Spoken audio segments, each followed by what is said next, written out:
Hey up guys, what's going on and welcome back to York City, where we're in the final stages of this season, our first season in the Europa League. We've got to the quarterfinals, we've got Tottenham. That's the next big match on our roster, but there's still a lot to come over these next few episodes. Let's get started.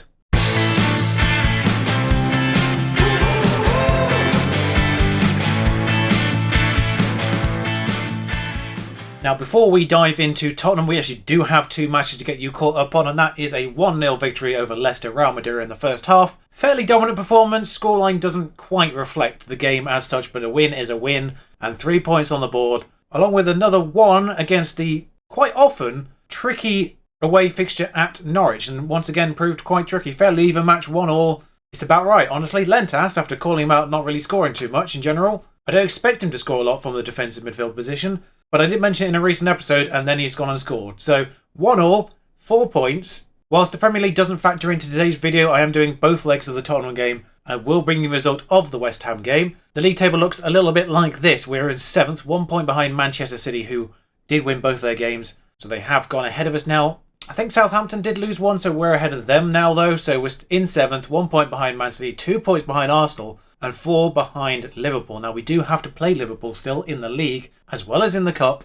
We do also have to play Man United. Man United still running away with it, definitely. But we've already beaten them once this year, admittedly slightly weakened, but we've already beaten them once. So, annoyingly, we don't have to play anyone else other than Southampton in that pack around us, so we just have to hope they drop points, including Liverpool, because 4 points is there, that gap. But today, we play a team 13 points behind us in that table, or 14 points, something like that. A good solid amount of points behind us in that table, but they are in this Europa Cup, and they are our quarterfinal opponents. Ajax and Inter, pretty big tie there. Monaco and Napoli, another pretty big tie there. I think we have to play the winner of that Monaco-Napoli one. Yes, it will be the winner of that Monaco-Napoli one, so not the greatest of draws for the semi-final. But Rennes and Köln, the last one. And what is probably the quietest of the 4 quarterfinals, of course, Tottenham nicked Rennes' star striker. That's insane Sam Budak. Well, I'm not going to call out right now because I don't want to trigger him scoring against me. So now I've corrected my assistant manager's team. I did click on it because I knew there was a few changes I needed to make. I made a few adjustments for the Norwich match, and I knew there was a few things I had to consider for this particular match, most notably Lentas' suspension. If we'd gone at home, I would have been incredibly tempted to do the 4-2-2-2 formation if we did this first leg at home, but we are away for this first leg where Lentas is suspended, so don't want to be too aggressive, which means Courage is going to do the anchorman role. I suppose I should have Kante on the bench, which means the formation is as follows. Dietrich is in goal, Saxon on the left, Medina and Rick in the centre-back position, Shalnan on the right, Coleridge in front of them for the time being, Grimes and Seri in the forward midfield areas, Madeira and Ebersbach on those inside forward positions. Obviously Madeira scored recently, Ebersbach's been scoring a little bit, but still I'm not super impressed by them this year, nor have I been impressed by Foreman. He didn't fare too badly taking over from Madeira on that left-hand side for a while, but no, I am going to reward Alois Silva's goal against Manchester United by playing him in this match off the start. He is returning to fitness. He's on 75 minutes. Escobar's on 60 minutes, so we'll probably see Escobar come in at some point later on. Otherwise, it's pretty much as you would expect. Also, of course, Foreman's here on loan, so Alois Silva getting game minutes over him is helpful for the club as a whole. If neither of them are going to score, then I might as well get the one that's going to develop now and be part of our thing. Now, Tottenham's lineup actually includes a few familiar faces if you watch my stream save.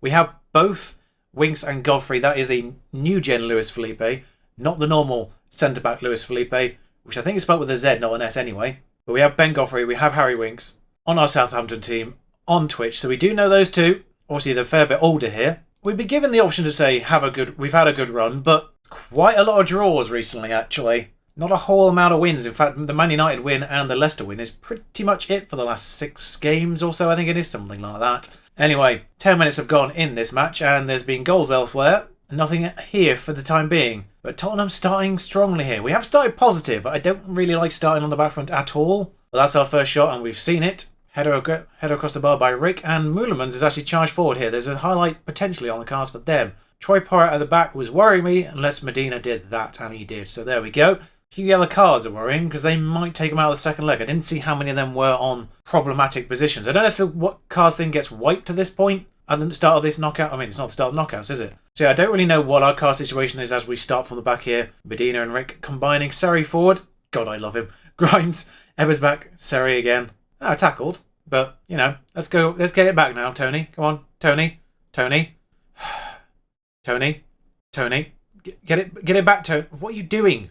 Why are you just standing near him? That's not going to work. Was that the highlight, by the way? It's just brushed the top of the crossbar, that cross did. And then Paris smashed it over. I think it was actually the cross that was the main part of that highlight, because it hit the crossbar. Alright, we're not doing particularly well here, so I'm actually gonna show some passion at them at this early stage. Harry Winks connecting up to Meulemans there. Saxton has not got that ball, and he said Harry Kane out of instinct. It's Troy Parrott, and he's playing on the left. He's not even in the striker role. It's a good block, and I do wonder if that was it, or if there's going to be more to this highlight. All the way back to Onana. I mean, if there was going to be no more to this highlight, I figured it would have cut out by now. So let's treat it as a normal highlight. Meulemans coming forward once more. Felipe at the back. This is kind of worrying how pathetic we're actually playing at this stage. 35 minutes in, we've barely done anything other than have the ball. I mean, we've had the only thing that's regarded as even the slightest bit of a chance in this match. 1/2 chance, but here's another one for Parrott, and that might go down as one for them. Headed over again, though. Didn't really do anything, that shout, did it? Madeira, though. I'm actually going to say I'm unhappy with the midfield. The rest of them I'm just going to stick faith in, but like Seri and Grimes on 6.8s, they're okay, but the 6.3s from Ebersbach and Madeira, they're not what you want to see. And another yellow card pops in there, I think. And as a throw-in for them, we're still not seeing anything from us. I think we've had one shot since last time we looked at those stats, but Ebersbach coming forward, potentially, maybe, I mean, use your legs, Tony. I mean, he's got over the pitch eventually. It's not exactly the speediest of runs. I don't know how fast he's meant to be honest. Meulemans, I will double check his pace abilities after all this, but there wasn't exactly a lot of impetus in that run from Tony Ebersbach there, which worries me greatly. Meulemans though again. I can't remember if I have coffee on the bench. There's Sten Budak. That was a weird shot because I'm pretty certain it was going wide to the right, but the block made it go wide to the left. So we got away with that one. That was a fantastic save there though. Following that, I think it was Troy Parrott again. But I'm pretty certain Sten Budak was completely bottling that shot in the first place without the block. Yeah, we need to change something up dramatically here because this is just rubbish. Rubbish. Tony's picked it up a little bit, apparently, but I'm fed up with Madeira at this stage. Honestly, I am. 17 acceleration, 14 pace, so he's not, strictly speaking, the fastest, but he can accelerate up to it. Saxon Xiaonan on 6.6 as well. That's not particularly good from them either, but Madeira's going off. I am just so fed up with him not putting performances in. I think the weirdest thing is that he's not even listed as inconsistent. Alaba Silva could be clean through here, though. Well, he took a touch to take it wide, but Onana just went, no, I'm not moving. I'm not going to be intimidated by your attempt to go around me. My assistant manager there wanted me to tell Xiaonan to man-mark Troy Parrott. You know, Xiaonan, the 5'3" player. Actually, how tall is he? 168, whatever that works out as. 5'5"-ish? 5'6"? It's not great, is it? I mean, Tony's coming off now anyway, but I'm actually going to stick Velasquez as an advanced playmaker over there. I mean, Aloa's great, but we're going to get Escobar on for the last 15. Strictly speaking, Aloa was only good for 75 anyway. I mean, a 0-0 away from home isn't the worst thing for the first leg. I would have loved to have grabbed a goal to take to the home leg. Sten Budak has just completely mugged our entire defence there. Bottled the finish again. But if we could just get something out of this. I mean, I'm just going to press attack for the last 5 and see if we can get anything here. I'm not getting any other chance to get creative, last 5. Great, there's a corner. I mean, we've been played off this pitch though. If we nick anything here, we have FM'd them. Escobar will hold this ball up. Good work there, Escobar. Courage, of all people, is the one to come forward here. Grimes, play someone through. No, Courage again smashes someone. Seri's there. No, didn't get to anyone. And Laidlaw.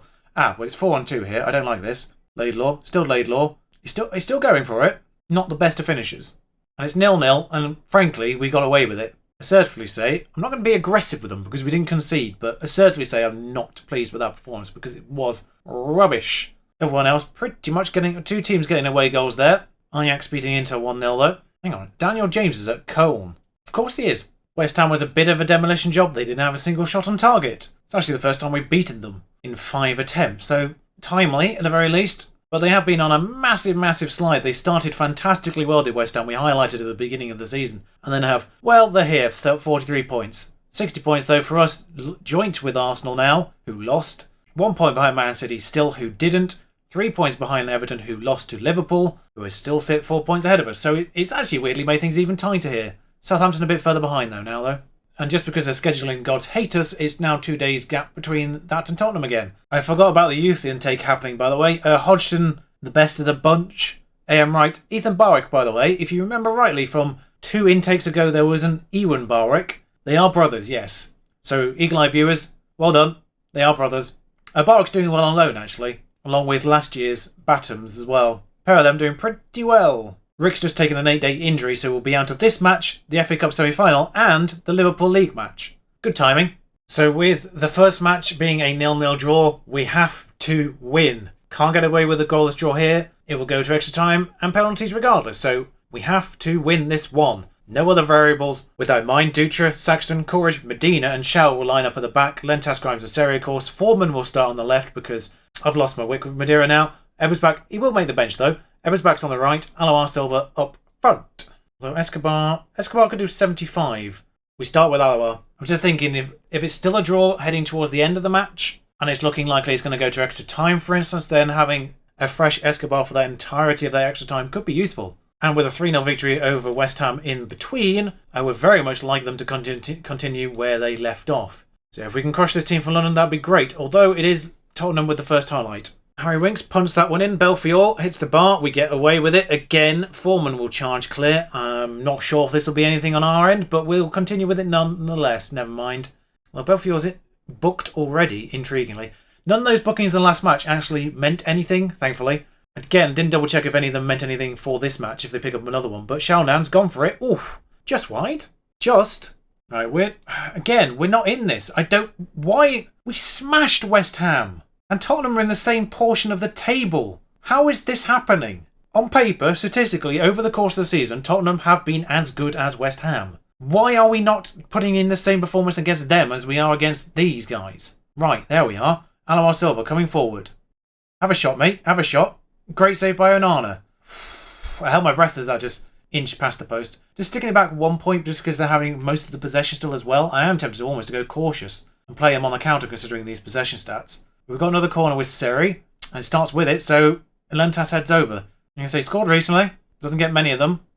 60% possession for them is not good news. Far from pleased, and defensively, you're fine.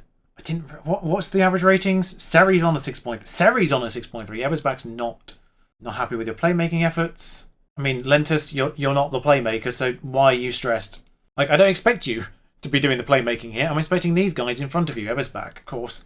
Ebersbach was player of the match against West Ham. He's on a 6.3 here. I just paused it while I had to think what to do here. I mean, neither team, let's be honest. 6.63 for us average, 6.67 average for them. There's not a lot in it in terms of total ratings.